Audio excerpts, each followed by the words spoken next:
Hey guys, welcome back to the channel, and today we're going to be reacting to IZNA accused of lip syncing entire golden cover at KCON LA. Let's see. Oh, well, K-pop news. That's the first one. Had everything, visuals, energy, but no vocals. That Fans they are calling did, yes. foul after the rookie girl group lip-synced their way through a powerhouse anthem. And now, the internet is not holding back.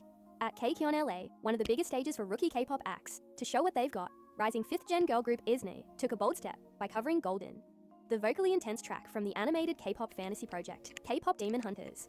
On paper, it sounded like a power move. Members Jaemin, Yoongjun, and Coco hit the stage in full performance mode.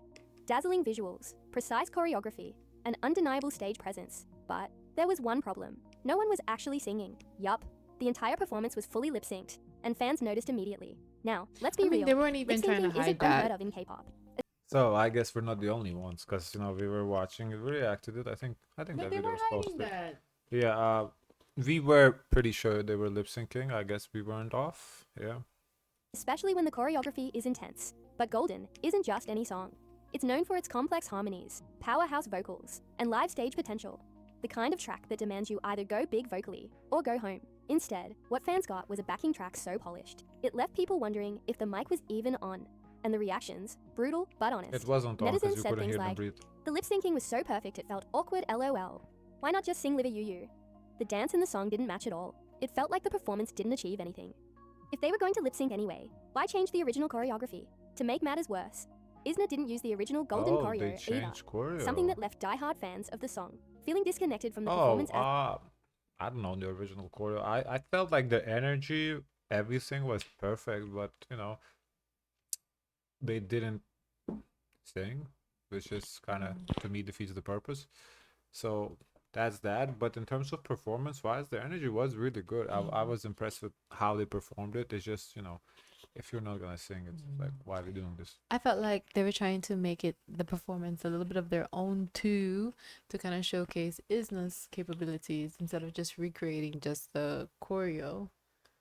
Because they didn't sing the song, so I guess they wanted to contribute their part to it. As a whole, while the inclusion of a K-pop Demon Hunters cover at KCON made sense due to the hype around the project, IZNA's version just didn't meet the expectations for such a vocally ambitious track. Rookie groups have a lot on their plate. Building a fan base, nailing stage presence, and standing out in a sea of talent, but in an industry that increasingly values live performance. Pulling off a track like Golden without singing it live might not be the smartest PR move. Still, one awkward cover doesn't define a group's potential. But this moment, definitely one for the what not to do folder. What do you think? Should rookie... Yeah, the thing with IZNA for me is they're doing way too much lip syncing for a new group. Like, they're coming from like a reality show, whereas you have to sing to make the group, so they can't sing. We've seen them sing, but there has been a lot of performances with their lip syncing. Like, even at one of the New Year's events, we react to them, they were lip syncing. It's like, why? Like, I know you can sing. Like, why lip sync? I don't get it. Like, I wish they sang live more, because I know they can. We've seen them sing. We've seen them in the competition. Anyway, Karina Overworked. Aespa's KCON drama raises major concerns. So what happened there? Jet lag is going on at SM Entertainment. Aespa's KCON 2025 performance in LA was supposed to be a high-energy celebration, but instead, it sparked concern, confusion, and a whole lot of outrage from minds around the world. Let's break down what went down, and why fans are calling SM's treatment of Karina straight up inhumane. So, Aespa pulled up to KCON 2025 LA and absolutely slayed. The girls performed bangers like Supernova, Whiplash, Dirty Work, and the fan-favorite B-side Flights, Not Feelings. The audience was living for it. Vocals, choreo, energy, 10-10. But then, something was off. After the performance, the girls came back out to say goodbye to fans. Except, no Karina. Yup, Karina was suddenly MIA, and fans immediately panicked. Did she faint backstage? Did something happen? Turns out, she had to leave the venue early to catch a flight back to Korea. All for another schedule. She later updated fans on Bubble and said, "Because of my schedule in Korea, I had to leave first, so I couldn't say goodbye properly. I was worried you might be surprised if I suddenly disappeared. Like, girl, you were right. We were surprised and worried." Karina's Bubble message calmed some nerves, but it also ignited a firestorm. Fans were furious at SM for, let's be real, what looks like complete mismanagement. People pointed out that Karina spent more time in the air than on stage. What was even the point of going to KCON for 5 songs? Jimin spent more time flying than in LA. This is insane. And another fan, Karina spends more time on a plane. Jimin? What does Jimin have to do with this? than on the ground with how messed up they're handling her schedule. And let's not ignore the real burn. SM is just chasing brand deals, the easy money, while ignoring proper planning and Karina's artistic growth. They don't deserve her. Oof, that one hit. It gets worse. Karina's flight to LA was already delayed because she had to finish another work schedule in Korea before even boarding. Then she had to leave LA early to make it back to Korea for, yes, another schedule. That's back-to-back-to-back international flights with barely time to breathe. All of this is happening on top of Aespa, wrapping up a grueling week of filming their comeback MV and concert VCR. They reportedly worked from day to night for nearly a week straight.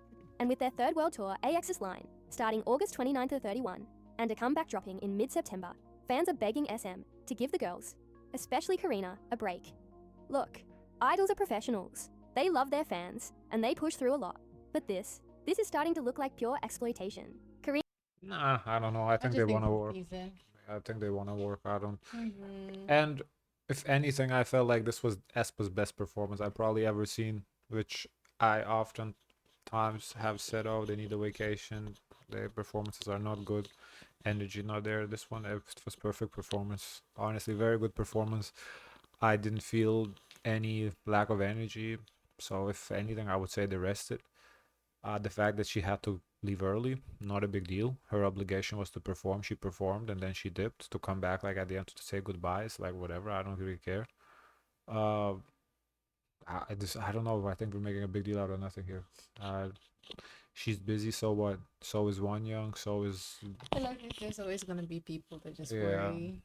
Like like it's like a mom who's just natural response is just to worry. Yeah, I feel like she's busy, she's working, she's making money. If she comes out and says she wants a vacation, then that's different. But putting what you guys want her to do in her head or whatever, that's so-called not. When you say you guys, it seems so personal. It's like No, it's like, well, guys. whoever's It's like making whoever those, feels yeah, that that's what I way. mean. Like whoever making those comments, it's until she comes out and says, oh, because we did the same thing with Wanya. It's like, oh, Wanya has to go fly here. Well, yeah, but she's getting paid for that.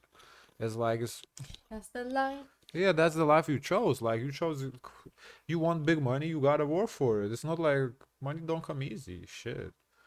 BLACKPINK concert hater exposed, lied about Paris show and got dragged. A so-called fan claimed BLACKPINK's concert in Paris was disappointing. But spoiler alert, the real disappointment, her review. Let's unpack the drama, because this story just went from flop to fraud real fast. BLACKPINK's Deadline World Tour is selling out stadiums across the globe, and the Paris stop was no different. Packed, hyped, and praised by fans who actually know and love their music. But then comes this girl, posting a video saying, they barely sang, barely danced. The intros were too long. Give me my money back. And at first, it went viral. K-pop flop TM, that account that just lives to hate BLACKPINK, and literally anyone with estrogen, posted it like it was a smoking gun. But plot twist. She exposed herself in the video without even realizing. Let's get something straight, babe. She did attend the concert. That's confirmed. But here's the problem. 1. She doesn't even like BLACKPINK. 2. Doesn't know their music. 3. Literally compared them to Stray Kids, who she saw the week before. Like, of course you're not going to enjoy a show when you're there, just to nitpick. That's like going to a Beyonce concert and getting mad. There's no Metallica. Girl, be so for real. She claimed they were lip syncing, but the live vocals were obvious. Wow, she paid money to go to hear.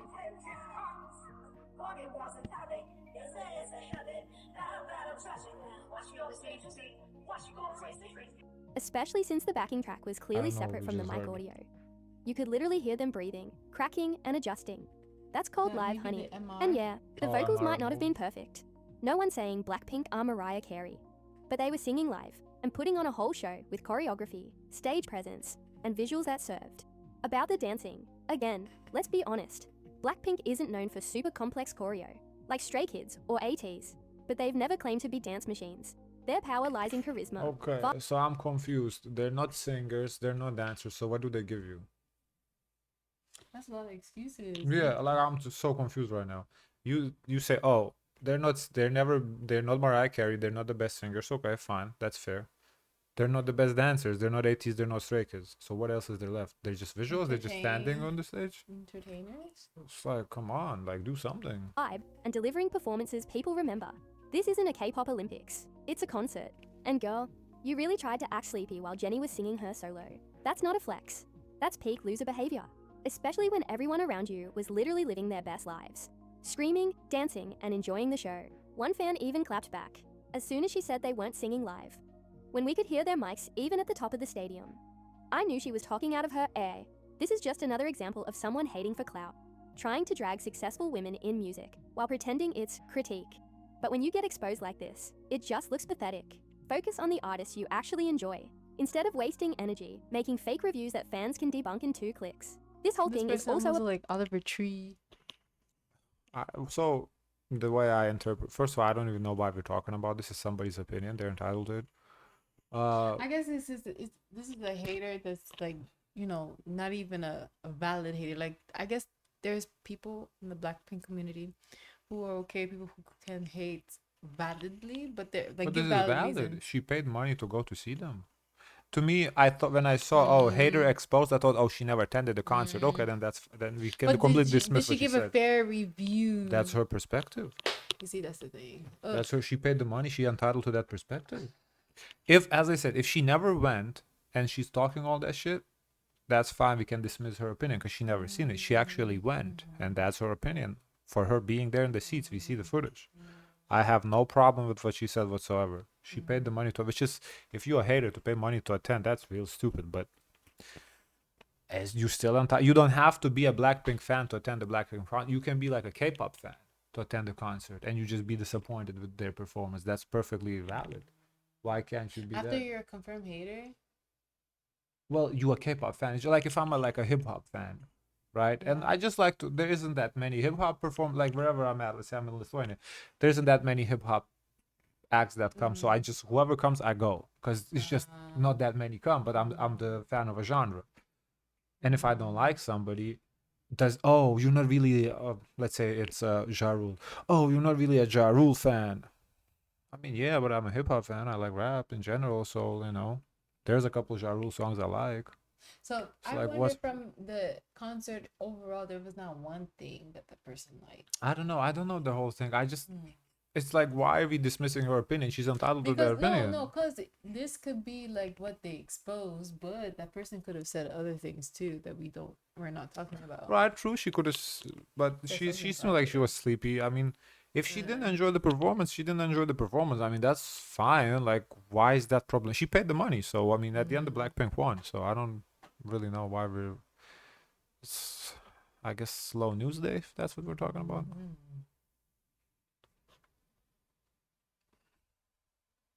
All-day project. All-day projects. Tarzzan faces backlash at KCON over cultural appropriation. Okay, what's the backlash? Let's see. Met with dead crowd at KCON 2025. Fans say Tarzzan got booed. Let's talk about what really went down when All Day Project hit the stage at KCON 2025 in LA. Because the internet is flooded with videos, comments, and opinions. And they're not pretty.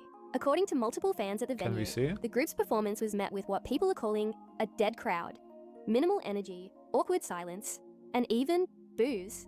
In one now viral video, the group performs their track Wicked to a crowd that's giving statue energy. Not a single wave, no light sticks, just straight up ghost town vibes. One fan who filmed it even captioned it. This is the original crowd. No cheering, no clapping, just silence. And it doesn't stop there. When member Tarzzan tried to hype the crowd yelling, "Lay, how y'all doing?" The response. Lay.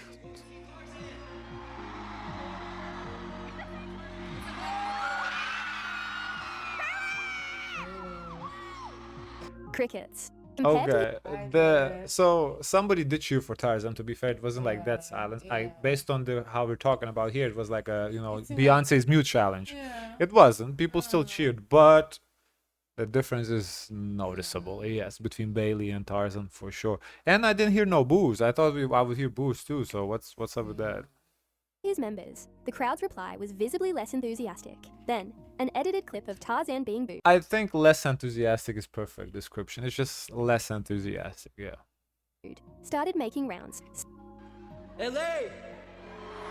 How y'all doing? Sparking a ton of confusion, but fans weren't having it. One ex-user clapped back. Antis were so desperate they had to edit Tarzzan being booed. Here's the original video. How y'all doing? Yeah. Oh. This is our first overseas project. Like first stage. And attach the full oh, so he didn't. Yeah, so that's fake. Why y'all do that? Y'all should boo him, not just fake boo him. Unedited clip, showing more awkward silence than actual booing. Still, others doubled down, pointing to more real-time receipts, including You know what this gives me? This gives me Eurovision Israel. How like people say, one people say, oh, Israel was booed, others like, oh no, they put fake cheers. It's like, so what's going on, you know? untouched merch at the KCON booth. One fan posted, Tarzzan's KCON merch box being completely full and untouched. Which, in the K-pop world, that's basically a diss track. The group's icy reception has people asking, is this the price of unchecked controversy? Because Tarzzan has been in hot water for a while, mainly over repeated accusations of cultural appropriation, especially around his hairstyle choices. He even wore one of the controversial styles again at KCON on the red carpet, and fans aren't exactly ready to forgive and forget. I think the hairstyle choices is the least of our concerns at this point.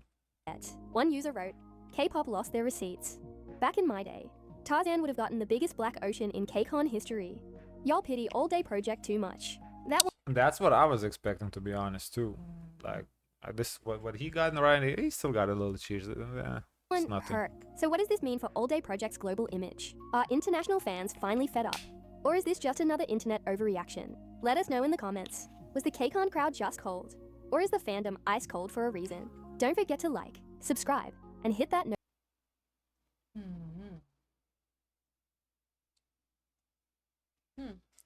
Okay, last one. BoyNextDoor shares a rocking story of racism during US trip after Lollapalooza. Oh, they were at Lollapalooza? Oh. Casual racism in 2025. Fans are sounding off after BoyNextDoor revealed an uncomfortable experience during their trip to the United States. And it's sparking a major conversation online. The group recently performed at Lollapalooza 2025 in Chicago. A huge stage for any artist, let alone a rookie group. But after their performance, the boys went live from their hotel and dropped a story that left fans straight up angry. They described visiting a restaurant, but the treatment they received felt off. Here's what Riwoo said, word for word. They just didn't come. No, so like, we called them over. They told us to wait, took orders from other tables, came and poured us water, told us to wait, and left again. The boys were clearly confused by the situation. But it was Leehan who called it out directly, hinting that it may have been discrimination. That one moment has since gone viral, with fans pointing out how normalized this kind of subtle racism still is, especially toward Asians abroad. One fan commented, I hope they name and shame that restaurant. God, I hate racist people. Another said, racism in the big year of 2025 So is where crazy. they sat down, BoyNextDoor didn't name the restaurant, and their agency has an issue. They were sat down and just give them water. Yeah, gave them water, and I guess they didn't come to order. But took other tables, the other tables after them, or the day before? I don't know. I need more details. I'm not willing to jump to racism just yet. It's too early to, like, we don't have enough. First, I need to know the restaurant. Because that setup, what's the layout? That has happened to us before too. I do you never. mean? I mean, we have happened where like people, you know, the server doesn't come on. I never even in my mind thought, oh, it's racist. I don't know. But, you know, sometimes like you have to, because you see like they're busy with other tables, and sometimes like you get annoyed with them, so you don't tip them. But I never thought that was racism. Never. Why would you think it's racism? Well, because you're black. Oh, you're thinking for me? Yeah. So I never thought it was because of that. I just thought it was bad service. So to me, to say that, you know, it's racism, if they said something, like made a comment, snarky comment about, you know, their race, then yes, that's different. But the fact that they just didn't come, that's just bad service. I don't know if you can jump to conclusion that, oh, it's racist. I'm so curious, where was this at? I need to know. I thought, honestly, based on the headline, I thought there was something bigger than that. This, to me, this is just looks like bad service. That man, when you go, I never had that type of experience. We have, Rochelle. We have experience. No, but not. I feel it's racism. Oh, right. I never felt it was. I just, you know, it's just bad service. The thing is that if they feel it's racist, I can understand. They feel horrible. They feel like wow. Especially if they feel like it was racist. I'm not saying it's not racism. I'm saying because once I it's in your mind that enough to say that it is racist. Once it's in your mind, oh, they're being racist, and it's like, oh, it's a horrible feeling. Yeah, but at the same time, you can't just jump every time, you know, because you're a person of color. You can't just jump every time someone gives you bad service. Oh, it's because of my race. Like that's just that's just ridiculous. Well, you have to be in that experience. I can't really make a statement on that. Because it could really be that. No, it could, but doesn't mean it has to be. That's what I'm saying. Like, it's not always about the race. Like, sometimes servers just in a bad mood. And, you know, you shouldn't tip them. I'm not saying that's excusable, but it doesn't. It's not because you're black or Asian or Latin. Like, it doesn't. I wonder what did they do after? Did they just pick up and leave, or like? I don't know. Don't leave tip though if that happens. And Should when that any follow-ups happens, I decide I'm not gonna give this place my money. I'm Yeah, gonna go. don't leave no tip if that happens for sure. Oh no, we're not But eating fans there. are demanding more awareness and accountability, not just for BoyNextDoor, but for every Asian artist who deals with this kind of treatment behind the scenes. Because let's be real, they deserve respect like anyone else. They do, but it's just I don't know if we can jump to a conclusion that it's racism. Can I see the comments for this one? Sure. Maybe someone has the tea. Nah, that just sounds like a busy day and they had to take orders from tables that came first. Yeah. The way described in the video is how America usually does it. You walk in, you might need to wait for a table a bit. Once they open, they'll seat you, they give you something to watch. Yeah, how can people be called when they don't know the circumstances? Yeah, I'm not willing to jump to racism Because here. why did they jump to it? I mean, I don't know what's the norm in South Korea. I don't when you know. Go to a place. Maybe because it was weird to them because they're not. But as I said, like it has happened to us before, and it never even crossed my mind. Oh, because you're black. You It's know, like, but what? I can imagine if I was in their shoes, like I'm BoyNextDoor. You make me wait. The thing is, You making me wait. I think what might have happened here, they might be a little entitled because the little stars in Korea, they come here, they're nobodies. So they like nobody gives them 2 cents. That's Like nobody probably even bats an eye at them. They're weird, just yeah. regular kids. So, and also This was in Chicago, right? yeah. To be fair, now this is not racism. It's more like classism. If they came dressed like regular, they didn't, and they kids, so they probably thought, they oh, look they're young. they're young, they don't have no Yeah. money. What they're gonna order? Well, I'm not gonna that give them. or like they're that- not pressed for time. Right. So I think this is more like that classism where like they looked, oh, they're not rich, they're not gonna give me like $100 tip anyway. So it might be more that, which is I'm not saying it's okay. I'm just saying I don't to jump to just racism because you had bad service at the restaurant, and I don't know, like if at that point like somebody cuts you off in traffic and you black, you say, oh, it's because I'm black they cut me off. Like, come on, like you can't just every time just because you're a person of color, you can't say when somebody does something to you like, oh, that's racism. Like, well, no. sometimes the person's just an asshole to everybody, equal opportunity asshole. No, because let me tell you from my perspective, the thing is, you think of that as one of the options because it can apply. It could, but it doesn't mean it is. Yeah, but until it's eliminated, it's gonna be one of the options. Like sometimes you want to know, is this person like people that look like me or not, or is there But this is their a stranger. first You're not gonna like interaction? really eliminate because you're never gonna interact with them again. Well, no, still, but this is your experience. You go out to eat as an experience, and everyone wants a positive experience. I agree, and it is bad service. I'm not saying it is good service. I'm just saying like to jump to a conclusion to call the server racist. I don't know. Like to me that doesn't feel right. They just thought that was one of the options. We weren't It there. is. I so agree. It's one of cannot the say options. Yes, anything. it could be, but I think But jumping the to thing conclusion is, is not the fair. thing is, I feel like when they put that out there, I think you gotta give a little bit more. Don't just say, "Oh, I went to the Right. States and this was a racist experience." Okay, what was the experience? Can you tell us? Can you give us? No, Can you I give the agree. heads up to people that look like you, that I look like you too? I agree. To give us a warning, so I'm I- aware of the situation. Like you kind of just like give us like this short story. What you want sympathy points? You want to feel bad, but Yeah. you're not telling us much to Yeah, know like- what to do. What am I supposed to do with this information? It's like What I'm gonna do? what they described is like every fifth time going to a restaurant, basically. Like you're gonna have a bad Because- service, because you- especially at busy time. Because listen, if they really want to impact something, if they said the name of the place, everyone would have been in Google reviews 1 star, 1 star, 1 star, 1 star. Yeah, I don't know. This to me, this doesn't scream racism. I'm sorry. Where did they say this? They just said this On where? their live, they went on live. Oh, they and went on said, live and they yeah. was talking about their experience, and no one asked for the tea. Bruh, I need to get on these lives as though, okay, what really happened? Let me know. We need details. Tell the story like from beginning to end. Okay. Yeah, they were in Chicago. They love Koreans up there. My personal I experience. would feel like they Koreans have tend to be Koreans the and ones who stuff stay in within their Chicago. own. I don't know. Yeah, I think people are not willing to jump to this conclusion. I don't know. I'm not willing to go there either. To call But it doesn't look it's a good for strong boys next accusation. doors It's to just just throw racism out racism is a there. strong accusation, and I was willing to defend the all-star Tarzzan too, until he actually crossed the All-Star? line. All-star Tarzzan, all day, whatever. I was defending him until he actually said the N-word, and then that's where he crossed the line there. But until that, I was giving him a lot of benefit of the doubt. It's just I'm not. I don't know him to give no benefit. Well, I'm just saying I'm not willing to jump to Just conclusions, like and I was doubt. I'm not jumping to conclusions here. It's not whatever. They didn't drop no name. They didn't give us what happened. Like what happened after. Honestly, now that I think about it, they just want attention from people. Honestly, that's what it is to me. Yeah. Because what are we supposed to do with this information? yeah, it's Feel like bad. oh, Just Paul, feel bad yeah, for them. they just want people to feel bad because honestly, they're the ones who giving out albums of the Rise, so maybe they need us to feel bad for them. Okay, guys, of course, let us know your thoughts. So please like, comment, and subscribe. Join the Discord, and always share as much kindness as possible.